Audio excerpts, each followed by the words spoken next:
Okay. All right. Yeah, that was tough pulling on those bands.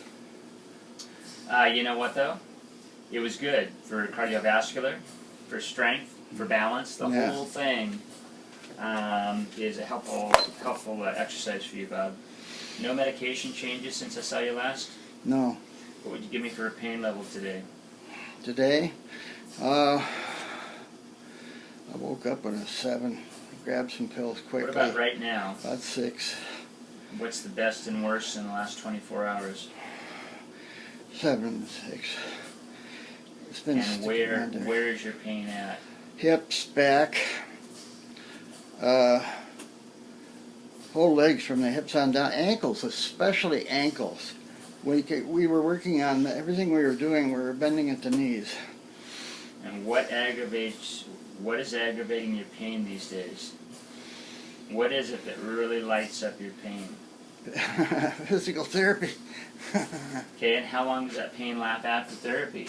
I mean, do you return to baseline within About a couple a day of hours, and a half. or do you full day? Or? About a day and a half, yeah. So it flares up your pain or your fatigue or what? No, Does it flare up pain. your pain? It's pain. Okay, so is there benefit in doing what you're doing? What Um, do you think? Well, the problem is that you can't do anything without pain with this. You know, we haven't really decided. Maybe the myelin sheath doesn't grow back as far. Maybe there's some axon nerve damage, and I don't know. But the pain's there, and I got to deal with it. Everybody that I have on my group has pain. Well, let me ask you this question. Since we started therapy 2-3 weeks ago, 2.5, is your pain more than it was, or kind of about the same? No, it's more. It's more. It's more. So gradually, it is becoming more. But my tolerance for it is also greater. Okay. So it comes down to a risk and benefit ratio and figuring out bang for buck, what is more helpful for you. You know, if a person has a spike in their pain with things that we do, and yet they recover within half a day, and in general they're on an upward trend for function, we say, well, that's okay, that's worth it. If a person is having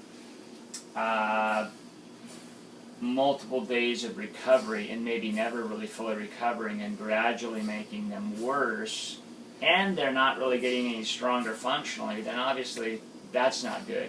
You're kind of in the middle.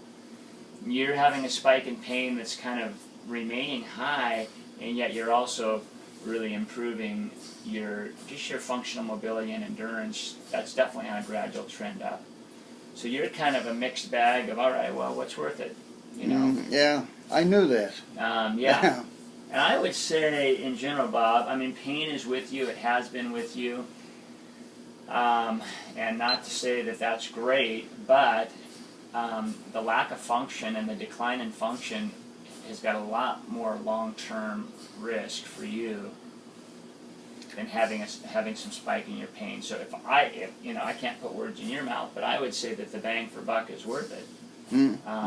It's just, it would be nice if we could get your pain a little more abated with what we do, you know, and not flare it too much. So again, it comes down to not too much intensity, more frequency.